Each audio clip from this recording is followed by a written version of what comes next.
to all of you and a very warm welcome to the corporate lecture series.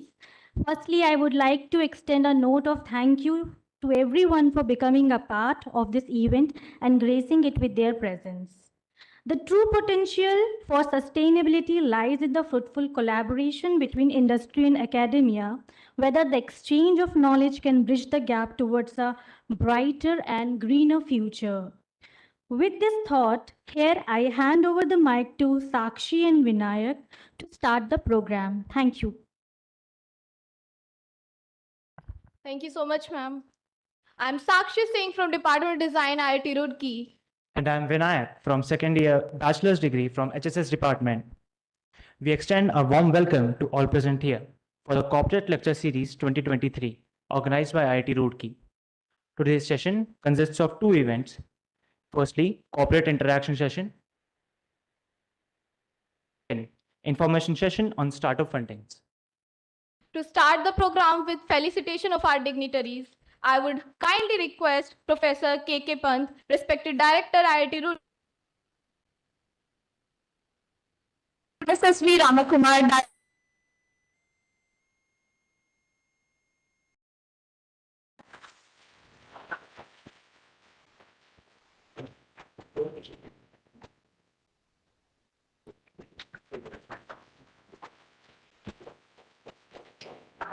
Thank you so much, sir. Now I request Professor U.P. Singh, Deputy Director IIT Roorkee, to present bouquet to our honorable guest, Mr. Avinash Jain, Chief Manager IOCL.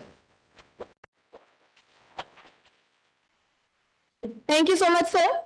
Now I request Professor Akshay Dwivedi, Dean Civic IIT Roorkee, to present bouquet to our honorable guests. First, I request Professor K.K. Pant, Director IIT Roorkee.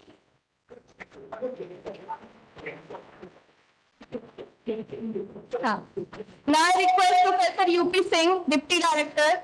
Akshay Dwivedi, sir, please felicitate him.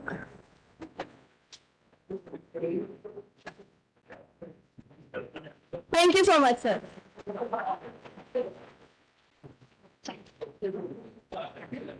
Now I request Pooja, please come and felicitate all the present guests over here.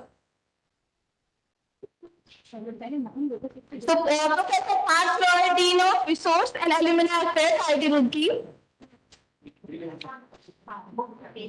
Yeah. Okay. Okay. Dean IR, please. Vimal Chandra.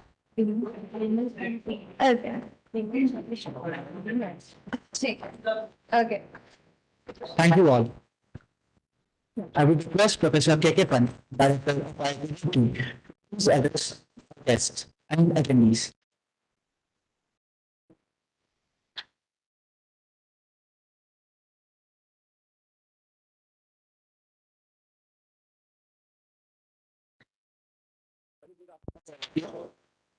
Our distinguished guests, distinguished alumni of IIT Roorkee, Director IOCL R&D, Dr. S.V. Ramakumar, who is the chief guest for this, and he has agreed to deliver a talk. And also since morning, we have been very busy. We were in Saharanpur campus for the G20 and MSME workshop. Then we had a meeting in the afternoon. And now he's here, and again, there are two different sessions, and he agreed to that. Thank you very much, Dr. S.V. Ramakumar. I also welcome Dr. Avinash Jain, who is the manager at IOCL R&D, and has been very supportive whenever you need the help, right, in terms of the R&D related activity, how this can be progressed, and how IOCL can support. We are really grateful to you, Mr. Avinash Jain, for being here. Then I also welcome our entire administrative team, the deans who are here, faculty member, distinguished faculty member, and some of who have come from outside India, the Canada. I could see one of my friends, Professor Nishit also, and all my dear research scholars. All of you know the importance of the theme, right? We always believe in sustainability.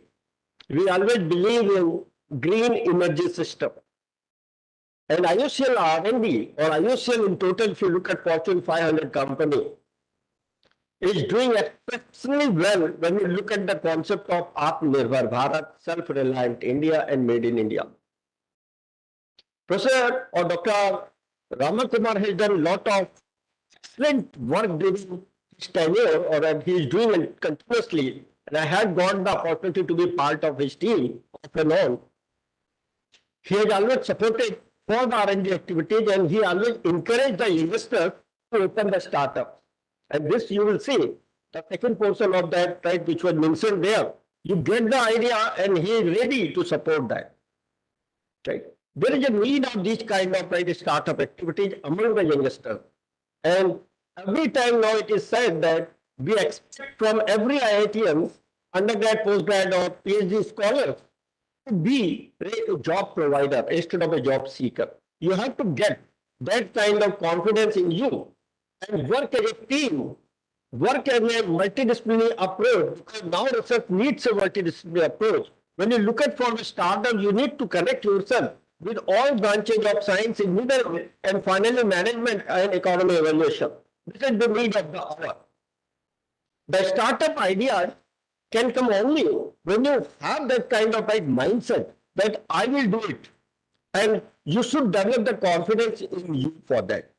This will happen when you do a thorough literature, when you understand what's going on all around the world, you look at what are the different challenges, and then based on the data which are available, plenty of data are available, and that's why these tools like artificial intelligence, data science, machine learning, Internet of Things, these have given you the opportunity, right, how to work and how to take it forward. ChatGPT is also there to support, but most of the important thing is that discussion with your faculty, mentors, your supervisors, advisors, or discussion among the team. This is the requirement.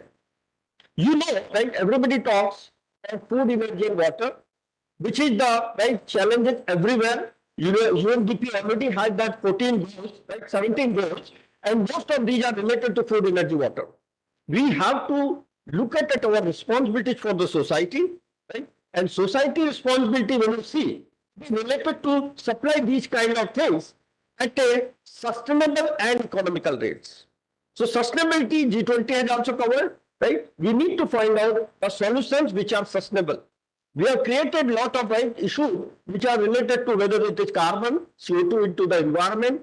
When you see the glacier melting, landsliding, these are the issues which have come, right, because of the change in the climate. And now there is a need or utmost sincerity required to maintain whatever the earth, right, or one earth, one family, one solution. That is the need. And that is where we talk in terms of local for global. So we need to find out the solutions which are of quality, right, importance, which need the solutions, and we youngsters have to take the lead. We have the opportunity at IIT Roorkee, right? There are the opportunities for industrial collaborations and interactions, and only thing that you students, right, you have to show your talent with hard work. And always you say, right, samam binana kimapi sadhyam. You need to work, right? Bina shram ke nahi milega. That is important. And PhD is one thing. When you do, you spend your 4 or 5 years, right? And then you should have that kind of confidence that nobody is more knowledgeable than you. I always tell my own students that you should have, because you are devoted for particular problem 4 years, 5 years. So who else will be better than you knowledgeable? Right? Because you have spent a thorough literature. And this is what you need. Experiment, theoretical combination of all these, and this is. So I will not come in detail in between with you and the speaker, and I'm sure that with today's talk, you will get definitely the new domains, right, where the R&D can be taken, where right industrial support can come, and how the startup activities can be taken. So I just request that please make it right more and more, right, informative. Right? When the speaker speaks, you can right, ask the questions, whatever right your doubts, because your doubts should be clear first, right? And once you have that doubts clear, I'm sure that you'll be able to right, make the success and you will touch the or what I say, zenith. Right? Sky is the limit. Thank you very much, and Jai Hind.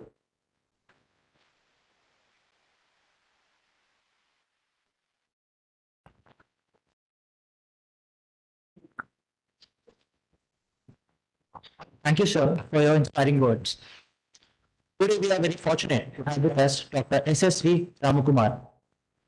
A small intro about him. Dr. S.V. Ramakumar is Director of Research and Development, Indian Oil Corporation Limited since 2017. He has more than 30 years of experience in the downstream hydrocarbon sector, specifically in lubricant technologies, refinery processes research, and catalytic development. His work on developing Indian homegrown OEM marine lubricant technologies, which has positioned Indian Oil and Servos Lubes among the top 5 MNCs. Dr. Ramakumar is currently pioneering various alternative energy programs, including waste energy, bio, solar, and energy storage.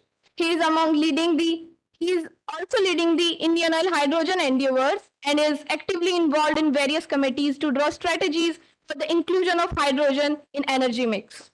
Apart from this, Dr. Ramakumar has over 150 research publications in national and international journals and has granted several patents. He previously served as Director of Planning and Business Development, where he spearheaded Indian Oil's petrochemicals, natural gas exploration and production, alternate energy, sustainable development, international businesses, and explosive verticals, in addition to corporate plannings. He holds a doctorate in chemistry from IIT Roorkee and has been conferred with its Distinguished Alumni Award for the year 2021 in Technology and Innovation domain. Now, I would like to request you, sir, to come on stage. So let's give a warm welcome and a huge round of applause.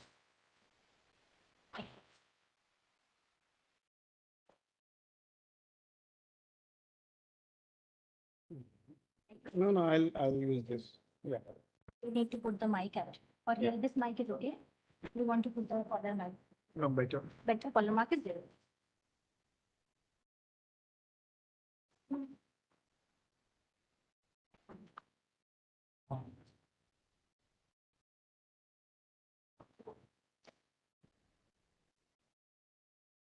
So, yeah.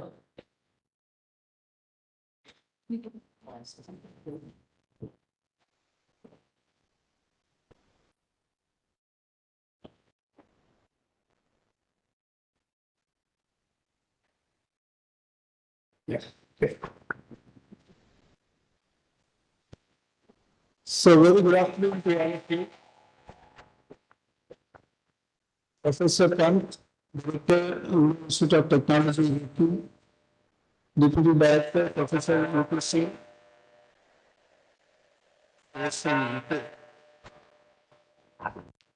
Yeah.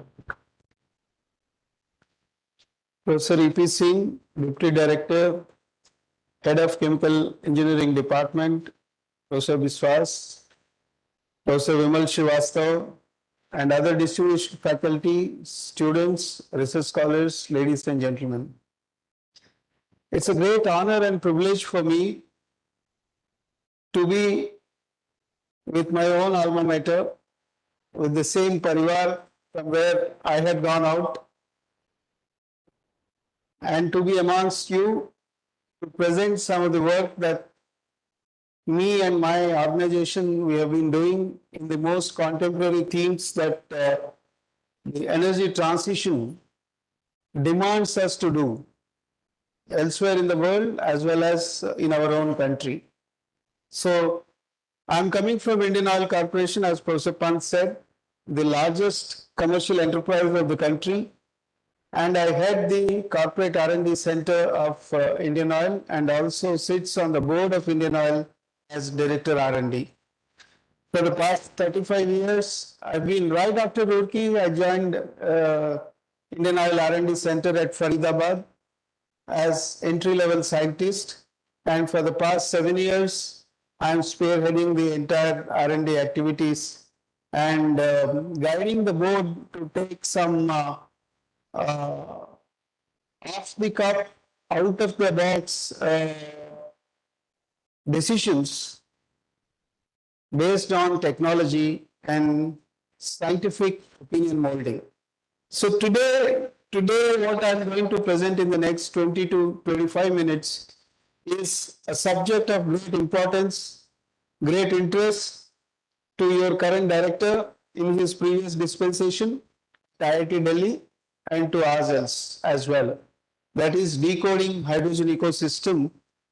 And I have especially concentrated on what is the industry perspective of hydrogen and what are the research gaps that industry perceives in, in hydrogen ecosystem to mainstream this as the ultimate green energy form for enabling decarbonization, which we as a country set out by 2070 that we are going to become net zero. So if we want to achieve that goal, I think without hydrogen, it is unimaginable. But for doing so, we all need to collectively fix some imponderables. We have to bridge some gaps. I'm just going to present that.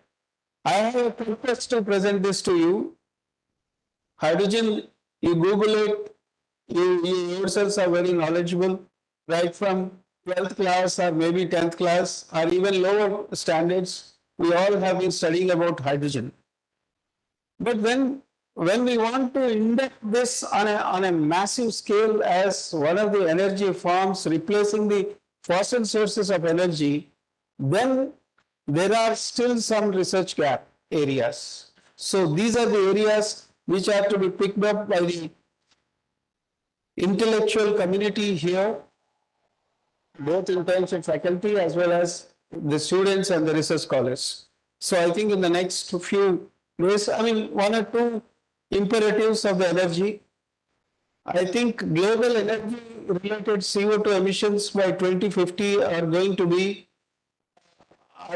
be touching 50 gigawatt tons, 50 gigatons by 2050 if the same business as usual scenario continues.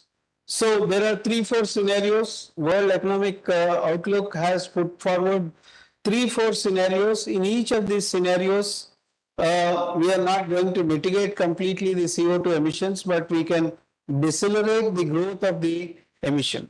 If you see the current fossil fuels, for the first time, the oil demand is going to be declined. It is going to show some decline after 2026. Every time, I think when I entered the oil industry 35 years back, people used to talk about the peak oil demand is going to happen in the next 2 years or 3 years. And after that, oil demand will go down and then somebody else has to take over. Some other energy form has to take over. But in these 30 years, I had never seen that peak oil demand. Every year, petroleum product growth rate is 3.5 CAGR. At 3.5%, the petroleum product growth has grown. And in the next 2 decades also, it is going to grow.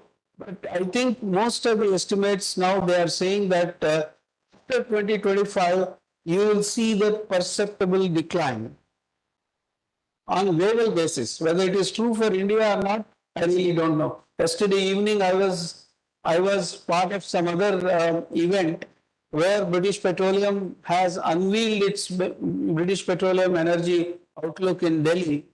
And they say that in the new momentum scenario, there's a new scenario that they have put forward. In fact, in the next 10 years, the fossil fuel growth in India would be too exponential in line with the growth trajectory, GDP growth trajectory of this country. Only after 2030 or 2035 that there is going to be some decline and it will be taken over by alternate sources of energy. It is yesterday's annunciation by British Petroleum BP Energy Outlook. Now they are calling themselves as Beyond Petroleum. That's a different case.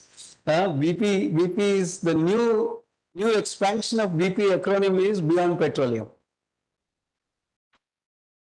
So, how we perceive in India each company within India, the national target is 2070. Each company, each industrial entity which is having huge energy footprint, they all announced their net zero ambitions. Indian Oil Corporation announced its net zero goal by 2046 when India reaches 99th year of independence. Then we pledged ourselves that Indian Oil is going to be net zero. When we are very careful when we announced net zero. We said that we are going to be operational net zero. You know, what is the right definition of net zero? Net zero is all carbon emissions. In fact, all emissions can be categorized into three groups: scope 1, scope 2, and scope 3. I don't have that slide here, but I would like to tell it to you, inform it to you for contemporaneity sake, for topicality sake. Scope 1 are those emissions which you directly generate. An industrial entity directly generate those emissions in the process of producing the products that it is intended to produce. Scope 2 emissions are known as indirect emissions, that you are sourcing some resources, for example electricity, to generate these products, to manufacture these products. And while sourcing those resources, somebody else must have created some carbon footprint, because most of the electricity that is today being generated from the grid is coal-based, thermal power, and huge carbon footprint is associated with it.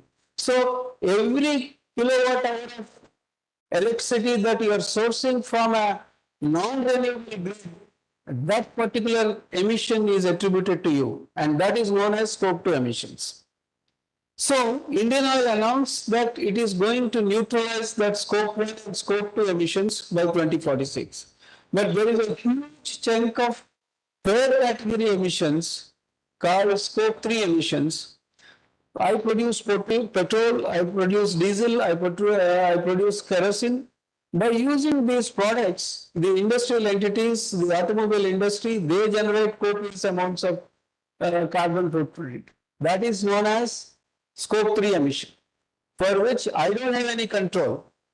The condition of the vehicle, the condition of the engine, the condition of the machinery in which you are going to use my product, I don't have any control. So we are very clear in our announcement, and let me tell you that if any oil company, any oil and gas company, it is saying that it is going to neutralize all the emissions to zero, they are not scientifically initiated. I can only say in a very polite term. Any oil and gas company can only mitigate scope 1 and scope 2. Scope 3 is not in their hands. Scope 3 can be minimized. I can still minimize scope 3 by improving the quality of the products that I produce. I produce petrol. Petrol is conforming to one BS specification set by the Bureau of Indian Standards, and every company has to produce conforming to that BS specification. But within that BS specification, can I differentiate? For example, one of the clear measure of quality of petrol is octane number. So general octane number of petrol that we produce, not only by we, other companies, Bharat Petroleum, HPCL and everybody, is 91 octane today. Can I raise the octane number to 95 so that the combustion efficiency of the vehicle in which it is being used can be improved, the fuel efficiency can be improved, thereby the tailpipe emissions will be reduced. Thereby, I am indirectly minimizing the scope 3 emissions. So I can at best do that, but I can't neutralize the emissions. So that's a very long introduction for scope 1, scope 2 and scope 3 emissions. So net zero targets, if one has to achieve the collective net zero targets that each big industrial entities that they have announced, they require $125 trillion of climate investment by 2050. My own spend what I have set aside, Indian Oil has set aside is 2.5 lakh crores, and I have very clearly mentioned only for scope 1 and 2 emissions. It costs me 2.5 lakh crores. Every year henceforth, I would be setting aside at least 15 lakh crores of rupees to mitigate my scope 1 and scope 2. And also, one of the striking imperatives of this energy transition is that we all know that we all entered into these premier institutions by writing some alternate objective question papers with multiple choice, and we pick either A, B, or C, or something D. But now, as far as energy is concerned, in that energy multiple choice question paper, you don't have the choice of A or B or C. You have to pick the choice D, and choice D is invariably all of the above. So it is not the one form of energy that is going to solve the puzzle of energy transition, puzzle of decarbonization. All forms of energy need to coexist. And this is going to be the scenario. The energy basket is going to be extremely diverse. Henceforth, petrol and diesel would coexist. And today, believe me, Indians are getting the world's highest quality of petrol and diesel. And I'm talking on behalf of entire oil industry. 23 refineries of this country, they all produce the petroleum products which comply the Bharat Stage 6 emission norms. No other country, take the example of China. China is not BS6 compliant. The European equivalent is Euro 6 compliance. China, only certain provinces are Euro 6 compliant. Some of the developed European nations and the Western countries, they don't have on pan-national basis the Euro 6 compliance. But this country is having pan-Indian Euro Bharat Stage 6 compliance since 1st of April 2020. So in spite of that, both petrol and diesel will coexist. They may be reduced.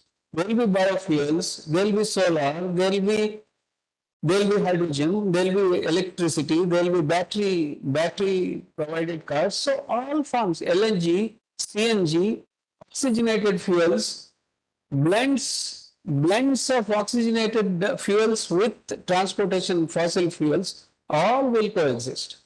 The retail outlets of which normally used to disperse the petrol and diesel, they will disperse multiplicity of energy forms, including hydrogen. Come 5 years from now. And changing locus of energy diplomacy, when we are in a geopolitical situation, now it is not the access to resources. We all used to clamor Ukraine war and OPEC cartel and all this. We are all actually fighting for the access to the resources. There are haves and there are have-nots, and it is always a fight between haves and have-nots for the access to the resource. But now the situation is going to change. It is not the access to resource, it is access to the technology. Whether you have the technology or not, resource will come automatically if you have the technology. So henceforth, the war, the endeavor, whatever you call, is for access to technology. So coming to hydrogen. Hydrogen is the highest energy density endowed first element of the periodic table, lightest element of the periodic table, colorless gas, that is high school chemistry. But this hydrogen, 1 metric ton of hydrogen, see what is the energy equivalence terms, 3 tons of oil equivalent. 1 ton of hydrogen is 3 tons of oil equivalent, 3,325 liters of diesel, 3,600 liters of gasoline, 1 ton of hydrogen. That is the kind of energy density And today, global hydrogen consumption stands at 90 million metric ton. And industrial use out of this 19 is 13, and new industrial use, that it is projected that new industries which will become on hydrogen domain would be accounting for 6 million metric ton. See the mobility. I have actually encircled that mobility. Today it is zero. In mobility, usage of hydrogen as energy form is zero today. But come 2030, it is going to be 18 million metric tons, whopping 80 million metric tons, whether hydrogen used directly in the internal combustion engines or hydrogen being used through fuel cells in fuel cell electric vehicles. Then industry and building heat, power generation, they are all going to have their incremental. So today's 90 million metric ton, by 2030, it is projected that the global hydrogen demand is going to be 140 million metric tons. Why such a huge projection for hydrogen? So hydrogen, these are some of the energy density numbers. 33.4 kilowatt hour, 1 kg of hydrogen, whereas gasoline is only 1/3 of it. Diesel is roughly again 1/3 of it. So what is the compelling need to use hydrogen? Hydrogen is devoid of carbon, and hence decarbonization, this is the ultimate green fuel to mitigate the CO2 emissions, to improve the air quality, to reduce the fossil fuel imports as far as India is concerned. But in order to make this happen, you want to realize this dream, there are on the right-hand side some technologies which are required. The first technology that is required is carbon capture and sequestration and utilization, cost reduction of the renewable electricity, which has already been done from 25 cents 1 kilowatt hour to 2 cents 1 kilowatt hour. That is the renewable electricity. 2 रुपए में आजकल renewable electricity is available. Solar and wind based hybrid renewable electricity, and applications in all end sectors. It's not only mobility, it is industries, whether it is fertilizers, whether it is steel industry. Today, they are not on hydrogen. Unless if they are using it as an input, that is a different thing. But as an energy, they are not using hydrogen. So energy, the hydrogen is to be inducted as an energy form in steel industry, in fertilizer industry, in maritime industry, in automobile industry, in mobility industry, in aviation industry. It is to be done. So then only you can expect that this hydrogen is going to really decarbonize the whole thing. What are the clear benefits of hydrogen, which makes it almost irresistible towards this transition to hydrogen? Hydrogen is flexible, the flexibility in production. You can produce virtually hydrogen from any source. Even from carbon dioxide, you can produce hydrogen. From biomass, you can produce hydrogen. From water, you can produce hydrogen. So, multiplicity of sources, and you need not depend on some import source. Stability. It can overcome the intermittency of the renewable grids. The excess of renewable electricity can be stored as a hydrogen, and then you can minimize those fluctuations in renewable electricity. Emissions, I will not tell you, it is the cleanest energy form. It burns very clean. Its combustion efficiency is the highest. So no tailpipe emissions, no carbonaceous emissions. Operation wise, it is extremely, I mean, at least me coming from oil and gas sector, hydrogen is the lifeline for oil and gas sector. All our refineries run in hydrogen. All my desulfurization process, the elixir of desulfurization is hydrogen. So I've been handling hydrogen, the industry is handling hydrogen since times immemorial. So no apprehensions one should nurture about the safety of hydrogen. You need to be cautious. You need to be sticking to the SOPs. because somebody may argue that hydrogen explosion is invisible and it is extremely unsafe. The LPG is unsafe. Oftentimes we still hear that cylinder blasts and a lot of casualties occurring. So any inflammable substance is unsafe if you are not using it properly. So hydrogen is extremely safe. So I mean, this is also, I think, most common knowledge today. Told in the beginning itself, the hydrogen is a colorless, odorless gas by itself. But all sorts of colors are being imparted to hydrogen today. You know, it is gray hydrogen, green hydrogen, blue hydrogen, turquoise hydrogen, yellow hydrogen. I have the definitions for each of them. But let's stick to three colors which matter to us today.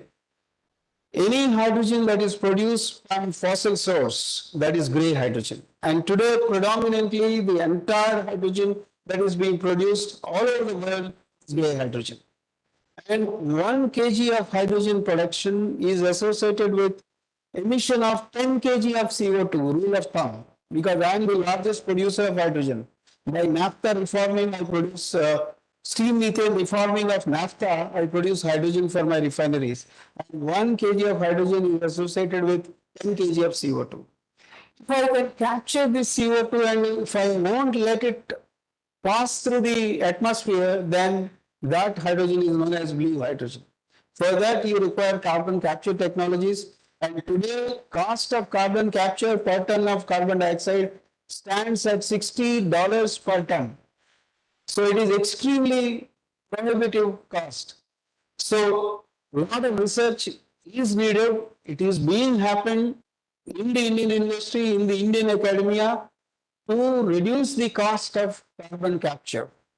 And the global target is that unless we attain to $20 per ton of carbon capture is not commercially feasible, not commercially viable. So the first research imperative that I want to give to the young minds here, work on carbon capture. The director was also mentioning it to you. Work on carbon capture, that is the immediate need for the industry. Improve the cost efficiency of carbon capture. And green hydrogen is, don't use any fossil source and don't use fossilized electricity. When you use renewable electricity and renewable source, then the hydrogen produced is known as green hydrogen. So going forward, how many green hydrogen? Right now, the most mature technologies which matter for green hydrogen production is water electrolysis, which is on a TRL 8 scale. And most of the industries are adopting this water electrolysis technology. And water electrolysis technology is having its own merits as well as demerits. I'll come to that. Water electrolysis can be done by PEM electrolysis, by alkaline electrolysis, by solid oxide electrolysis, by solar PV, wind energy, utilization of cheap electricity. That is green hydrogen. There is another intense research area and topic for almost 5 decades now. Still, it has not reached TRL 6 even, the direct water splitting from photochemical sources. A lot of work is going on. Even in our universities, in our laboratories, a lot of work is going on. Big names like Bharat Ratna C.N.R. Rao is starting from him. All his progeny, all of them are working on photoelectrochemical water splitting, but still only on large scale. Even on large scale, it is still not meeting the requisite targets. There is another alternate way of production of green hydrogen, and that people are actually neglecting. And this is the most India-centric green hydrogen production pathway, and that is biomass gasification. In fact, Professor Pant is one of the pioneers working on biomass gasification when he is in IIT Delhi. And we are also working on, Indian Oil is also working on existing biomass gasification. I'll speak something about my results I achieved so far. So this is one of the fantastic green pathway for producing green hydrogen. And one more newest pathway that has been unveiled today is reforming the compressed biogas. There is a huge campaign, there is a huge technological and governmental campaign that is going on that is known as waste to energy campaign. Organic wastes are getting through a biomethanation process, biological pathway, fermentation pathway, they are all getting converted into biomethane, which we call it as compressed biogas, which can replace compressed natural gas. And you can directly use it in vehicle as CNG. Now we are just only calling it as CBG because it is not a fossil source, it is from waste, from a renewable source we are doing. The compressed biogas and reform it like steam methane reforming, what you do in the fossil sources. Then that can be qualified as a green hydrogen way. So that is also one of the ways that is to be observed in the next 1 or 2 years. So few deep insights into electrolysis pathway of green hydrogen production. Polymer electrolytic membrane electrolysis, alkaline and solid oxide electrolysis. All the three I have just tried to compare with them. The PEM electrolysis is the lesser energy intensive process. See, for kg of hydrogen production, you require only 48 units, 48 kilowatt hours. Whereas for alkaline electrolysis, you require higher electricity consumption. And if you want to use, unless you don't use the renewable power, none of these electrolysis pathways will be qualified for green hydrogen. When you use the renewable electricity, then the renewable electricity fluctuations can only be taken care of by PEM, not by alkaline. Alkaline electrolysis cannot deal with the fluctuations in the renewable electricity grid. For that, people over-design the alkaline electrolysis pathways, so the capex will flare up. Capital expenditure will flare up. And the PEM electrolysis, on the other hand, is robust enough to deal with any kind of fluctuations in the green hydrogen production. But PEM is plagued with usage of lot of precious group PGM materials. Precious group materials as catalytic materials on the electrodes. So, a lot of research is going on, a lot of research is still needed to reduce the PGM material on the electrodes of PEM. PEM is more effective if you reduce this PGM material. Solid oxide electrolysis is the best electrolytic pathway, most efficient electrolytic pathway, but it is still at TRL1 or 2, TRL1 or 2 stage. Now coming to, I think I have already told about the research gaps on this. Reducing the amount of iridium in PEM, high structure catalyst, analysis of dynamic and intermittent operation, long-term durability of PEM electrodes are still not established. So these are some of the high-pressure operations. I think PEM is not robust enough. So these are some of the research imperatives as we feel as industry. Because we have announced that we will set up the country's first 7 KTPA green hydrogen production unit in one of our refineries. And when we are scanning the technology landscape, these are the challenges that we are facing. Which kind of electrolysis that we need to adopt? And in case of alkaline electrolysis, it is plagued with corrosion processes because the KOH concentration as electrolyte and its allied corrosion problems are some of the imperatives that we need to work on this. By the way, any electrolysis pathway, whether PEM or alkaline, it requires deionized water. And 1 kg of green hydrogen to be produced from any of these electrolysis pathway requires around 10 to 15 kg of deionized water. 10 to 15 kg of deionized water means raw water is 3 to 4 times more depending on the relative hardness of the water of that particular area where you are going to set up the plant. So do we have that much of water to spare to hydrogen production? Some of the parts of the country are still devoid of potable drinking water. So whether you first attend to that need or you will divert your water to the hydrogen production.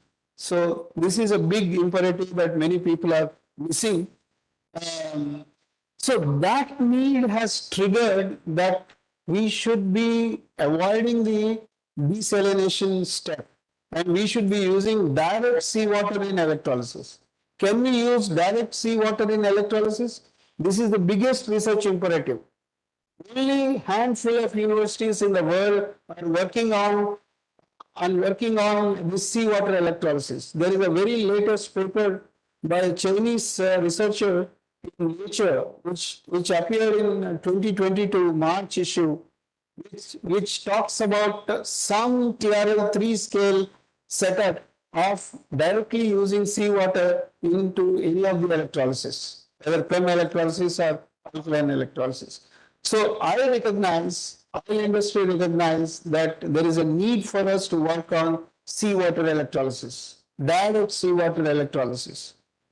And we are also saying that it's not the alkaline or it's not the PEM, but we feel there is a third variant called anion exchange membrane electrolytes, where by concept the concentration of the electrolyte is much, much lower. The electrolyte concentration is very, very dilute. So all corrosion related problems can be solved of the alkaline electrolysis. Also, the PGM material is totally zero in anion exchange membrane. It is based on zinc or nickel, which are much more relatively cheaper. So, but this is also again in TRL3 scale. But when we develop this anion exchange membrane electrolysis, probably that may hold some solution for cost-effective production of green hydrogen. Today it stands at $4 to $5 per kg. Whereas Honorable Prime Minister's target to the nation is that we should his formula is 111. $1 per kg of green hydrogen in next 1 decade. That's the target that he has given. So if we have to achieve that, we have to work on this AEM. You have to work on some other alternate pathways. That pathway is biomass gasification.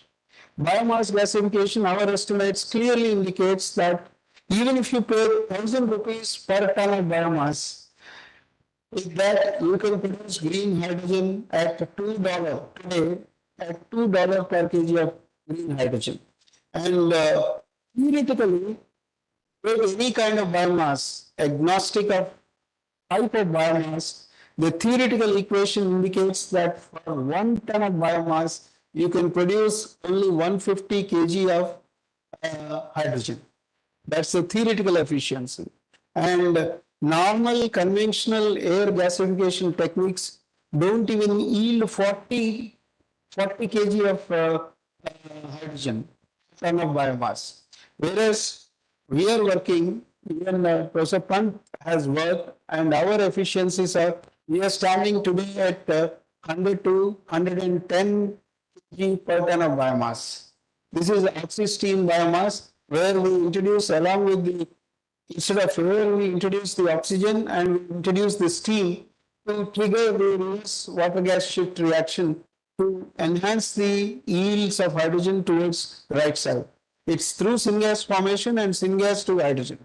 It's all in one shot reaction, what we are working on that. So a lot of work can be done if decentralized production of green hydrogen for green mobility is going to become a reality, then it can only be made a reality provided you perfect this technology of biomass gasification. Then you can put smaller biomass gasifiers and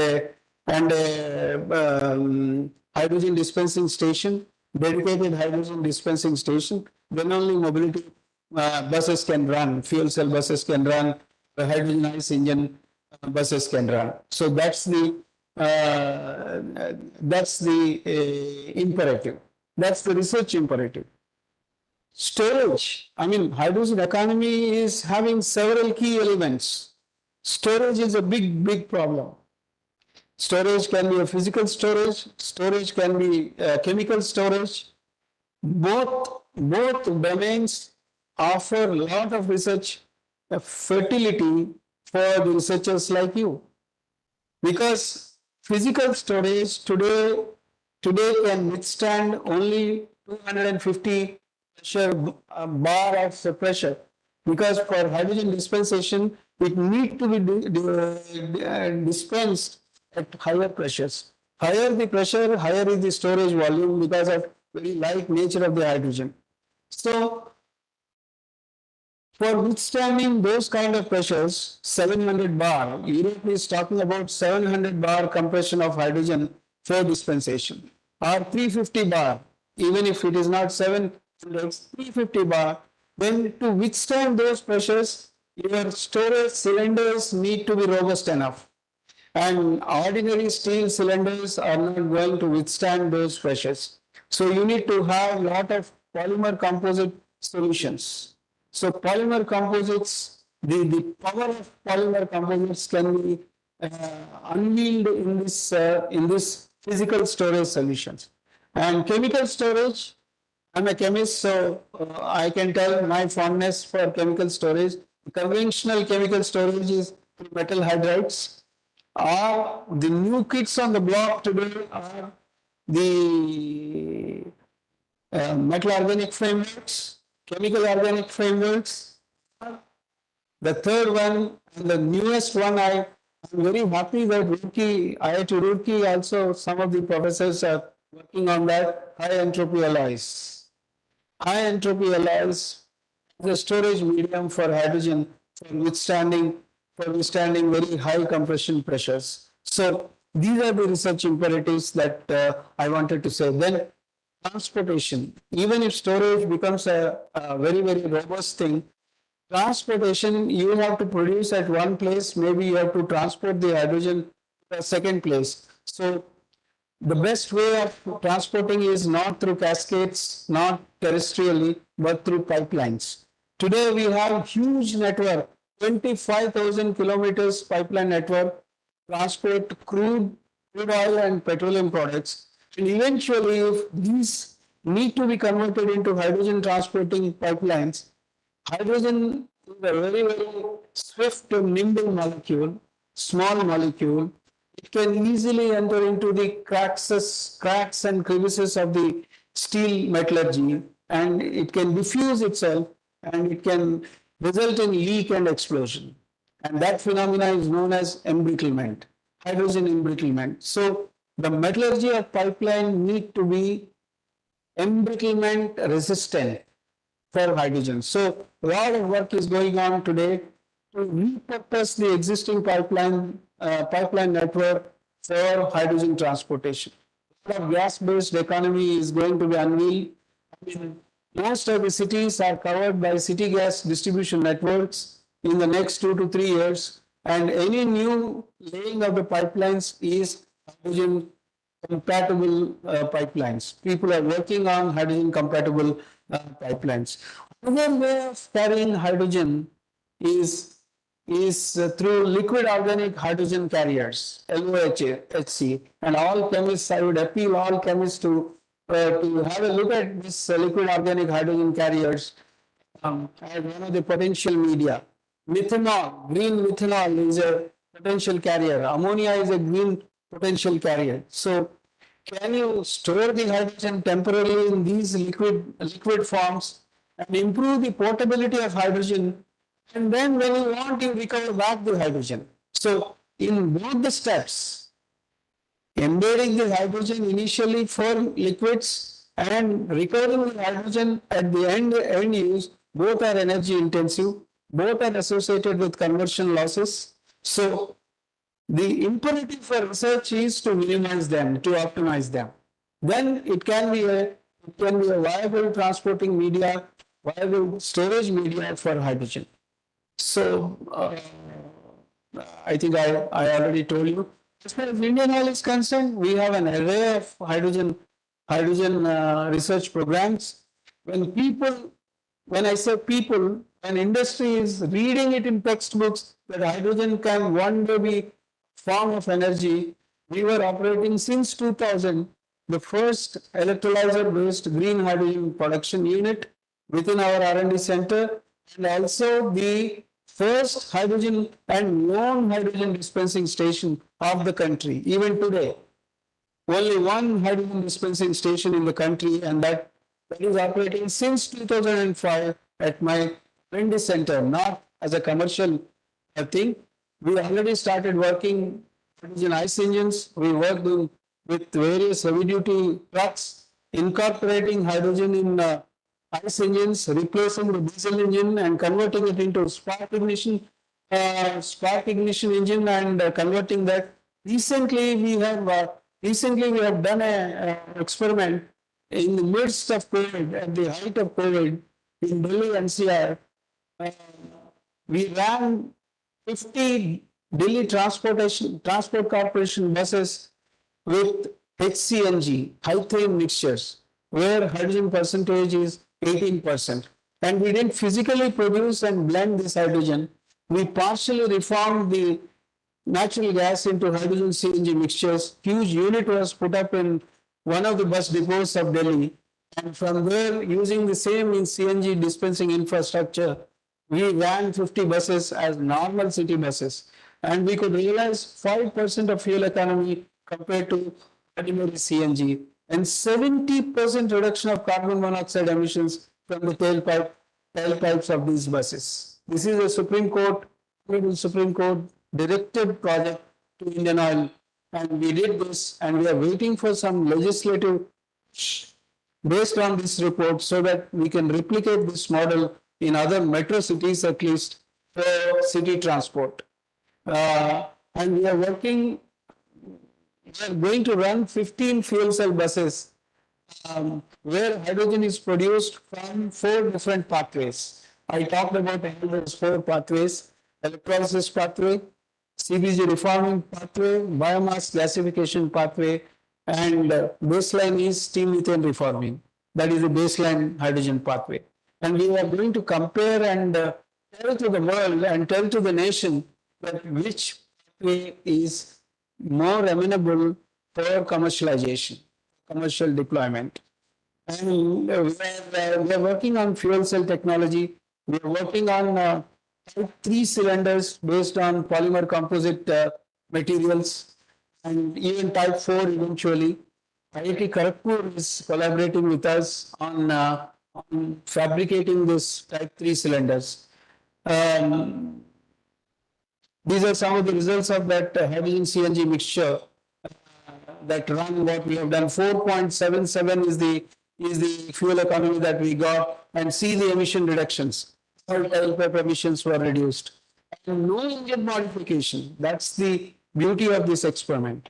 Same old CNG DTC buses, same old CNG dispenser. They dispense the hydrogen containing CNG, and we were able to achieve this improvement in ambient air quality.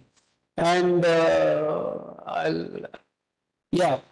so one of the intense research that we are undertaking is, for fuel cell operation, you require hydrogen, whether green, gray, or blue. That's a different case. But hydrogen purity should be at 5 nines, 99.999.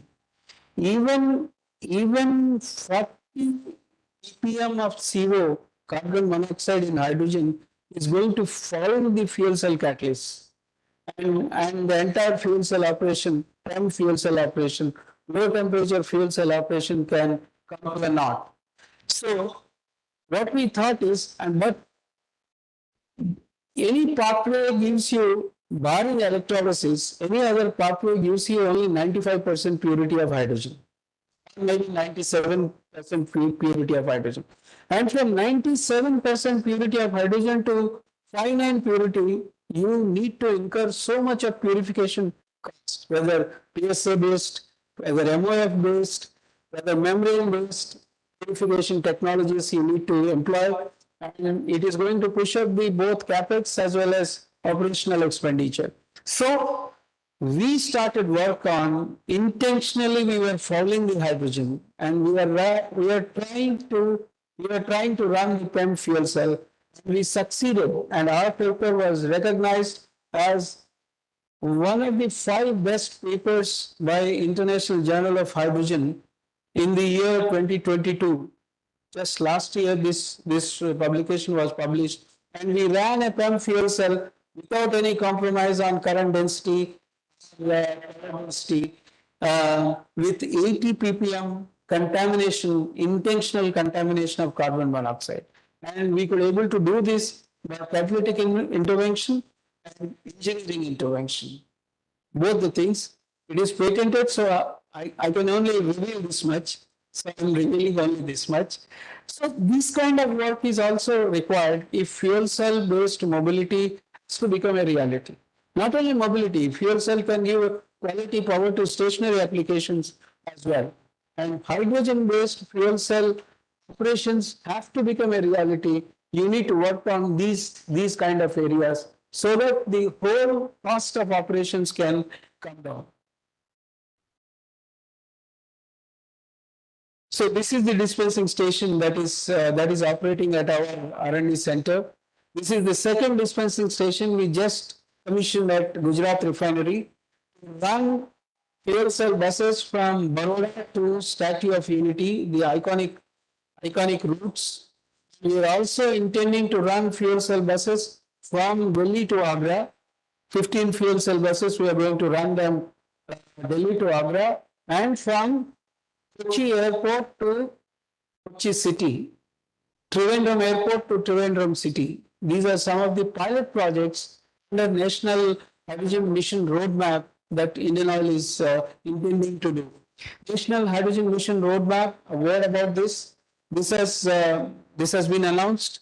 A lot of it's a great policy push by Government of India to mainstream the hydrogen into the real world economy. A lot of incentives have been announced. I don't want to really bore you with all those incentives because I am a part of all those committees.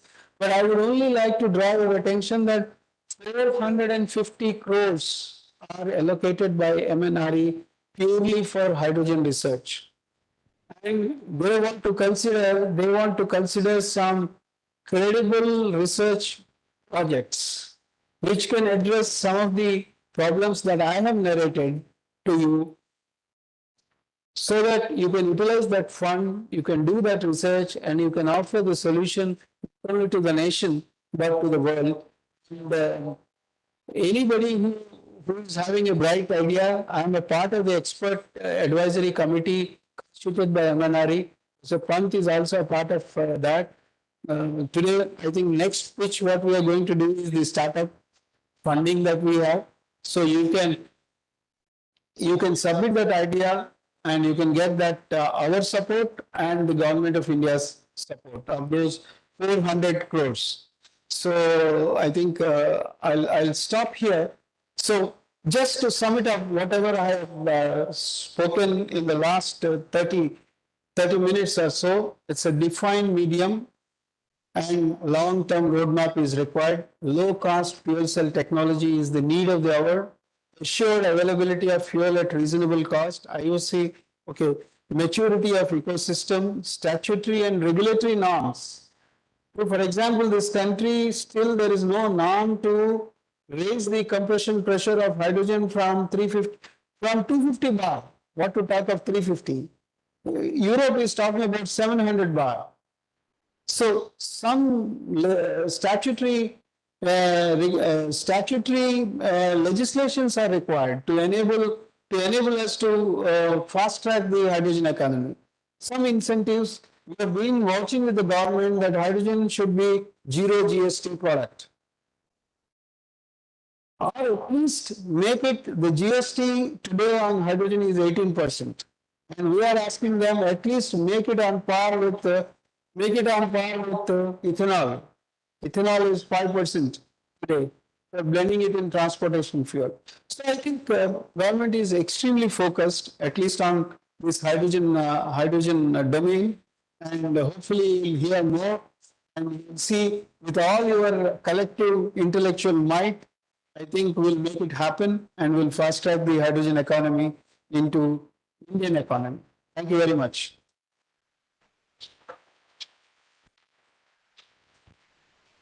I would request Dr. Ramakumar to please join the stage for Q&A session. If any one of you has any doubts or queries, you can ask the questions by raising hands. Our team will pass on the mics.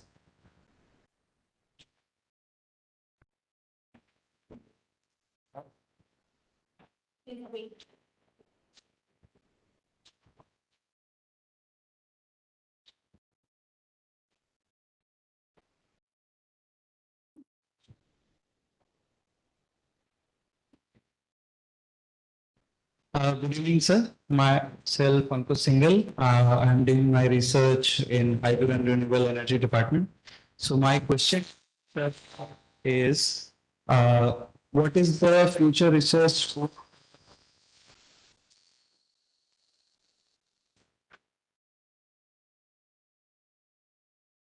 electrofuels?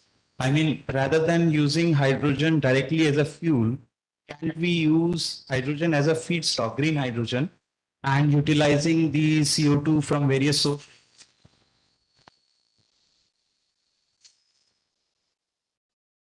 Yeah, I got your question. Yes, what we call synthetic fuels or e-fuels, direct air capture, and then some hydrogen, and you mix it, and you give. So methanol is one such fuel, which is on the horizon. Methanol can be produced from coal gasification, high ash containing coal gasification, syngas, and from syngas, use some green hydrogen and produce methanol. Methanol is a great carrier also. You can store the hydrogen into methanol, and methanol can be blended in transportation fuels. So today a lot of experiments. My own R&D center is involved in experiments with M15 fuels. That means 15% methanol in gasoline. M100 for outboard motors and fishing boats and in maritime sector. And very recently we started experimenting. Why not blend methanol in diesel? MD15. This is a NITI Aayog supported this project. And MD15, I think some 25 buses of Bangalore Metro Corporation we just flagged off, which are running on MD15. You might be wondering what is so big deal about blending methanol in diesel. Diesel's flash point is 35 degrees centigrade, and which itself is low compared to the other countries. And automobile industry is actually vouching for raising the flash point. And the moment even 1% of methanol blending will bring down the flash point to further low, to 13 degrees centigrade or 9 degrees centigrade, depending on the concentration of the methanol. So automobile industry is having lot of inertia, lot of resistance that it is quite unsafe with such a low flash point. But we told them how Ashok Leyland or Tata Motors agreed for the logic. The logic we put forward is lower the flash point. You are a research scholar in which department? No, what is your basic discipline? Mechanical engineering or chemical? Civil. Okay. So lower the flash point, higher is the combustion efficiency. So as far as engine is concerned, there is no issue at all. Only fuel injector might be having some problem, and all hell may break loose to us, oil companies. When I store every 15 somewhere, it is highly inflammable because the flash point is very low. But we assured them that gasoline's flash point is minus 20, not even plus. For ages we have been storing and we have been dispensing. Every car, every scooter, we are dispensing at every petrol station gasoline, its flash point is minus 20. So when we can deal with a fuel with minus 20, we can very well deal with plus flash point. So now MD15, they agreed, some very good results. The engine endurance testing we have done. So this can be used to answer your question. This can be used. Methanol can be in maritime segment straight away, replacing the bunker fuel, which is a very dirty fuel, which can so much of nitrous oxide, NOx emissions.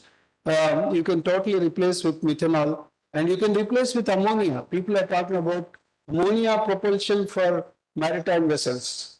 So these are some of the fuels that you can use. But hydrogen is still, I told you, why hydrogen?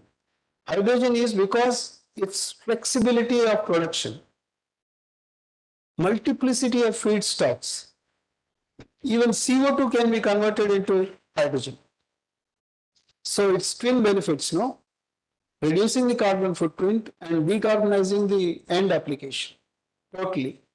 So that's why hydrogen.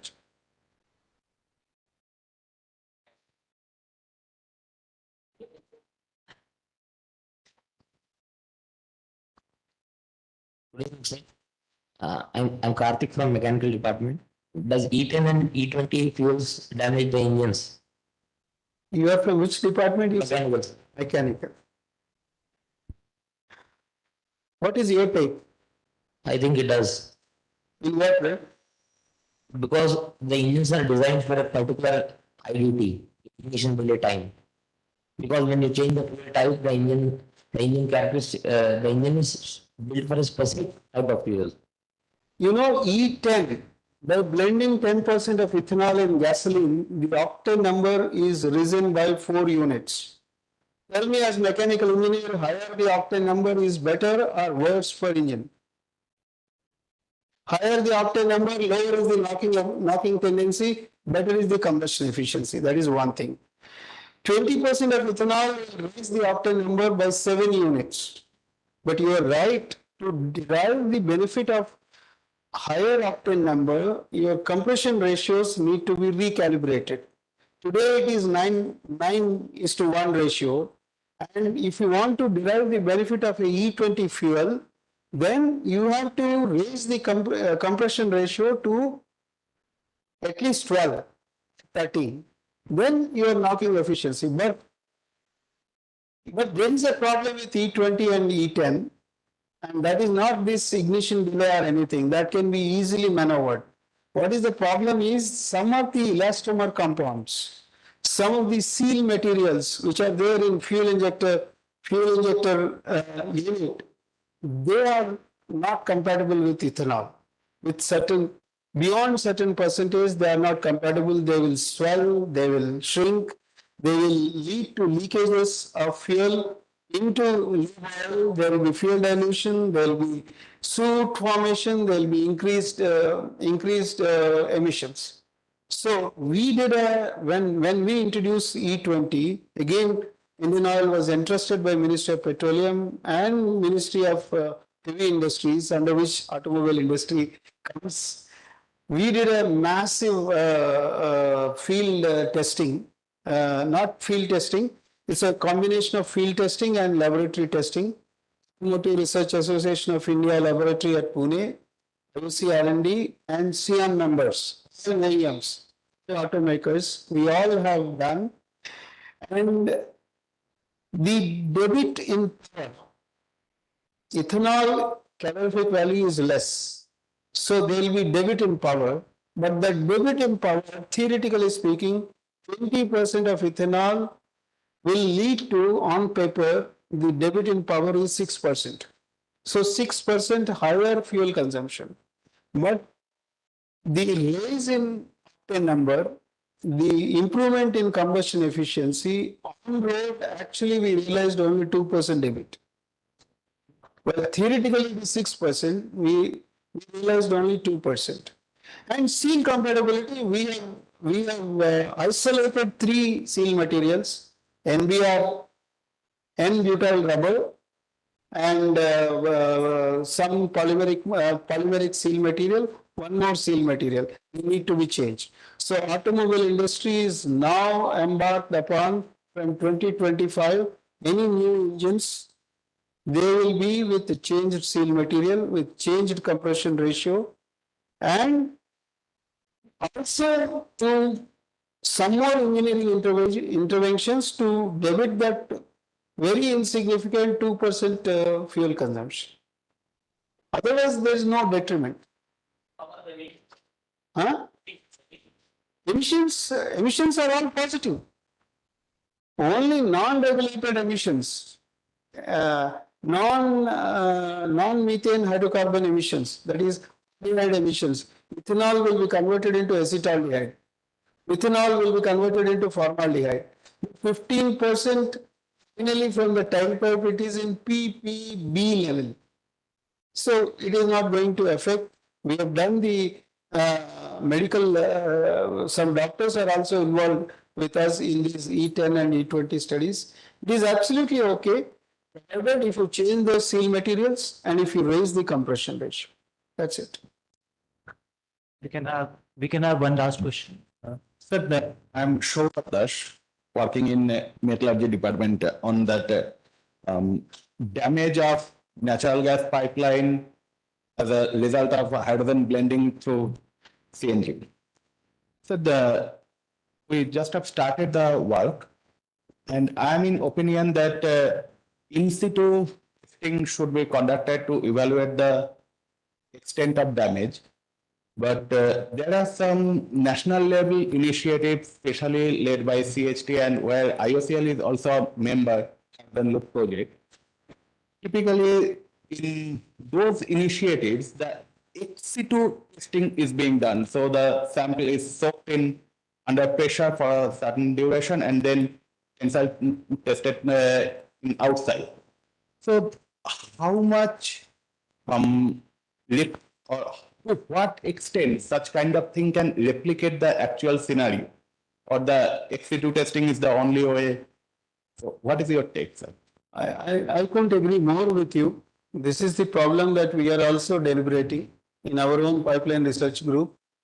Even ex situ testing, there is no credible laboratory test. First of all, if you can develop an ex situ testing, it itself is a great help to the pipeliners, to the oil companies who intend to transport hydrogen through repurposed pipelines. And by the way, let me tell you, 18% by volume of hydrogen in a natural gas grid transported through a pipeline, it's not causing any embrittlement. Anything beyond 18%, and if you want to transport a virgin neat hydrogen, then the problem comes. So work on ex situ, and I fully agree with you, ex situ testing may give some indication, but the real thing is that we need to do an in situ testing. So I invite you, if you have some ideas, let's work together to develop such test. Definitely, sir. I will certainly be in touch with you. And the second thing is, suppose that kind of setup is to be built. So should that come under any TRL level? And if so, then what TRL level should be assigned to? I think my colleague is going to just tell you about the startup initiative. You just give this idea in the startup. I'm going to, even if it is just an idea, if it interests us and if it stands the rigors of our evaluation process, we will onboard you. Thank you so much, sir. Here I request Professor Rupi Srivastava, Dean International Relations, to be presented as a program of science. I don't have a question. I'm sorry to thank you. That is a great opportunity. I'm coming from Toronto and I happen to be here. And this is my home actually. I graduated from this institute and then subsequently I went for grad studies at University of Toronto, where I did my biodiesel and fuel properties and environmental modeling. 2007, I was a faculty here.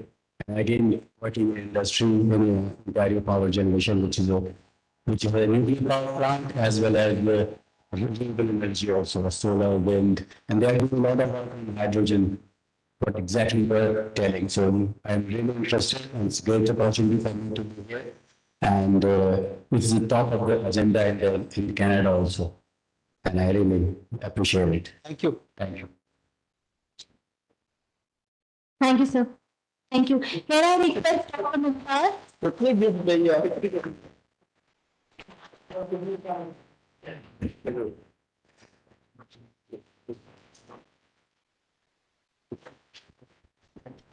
Thank you so much, sir. Can I request Dr. Mumtaz Shah to please felicitate Dr. Ramkumar, sir? Okay.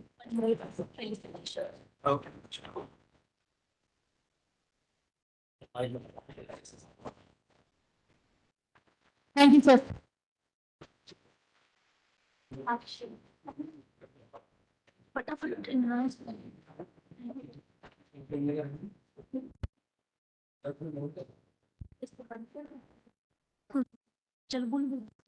So heading towards another session, today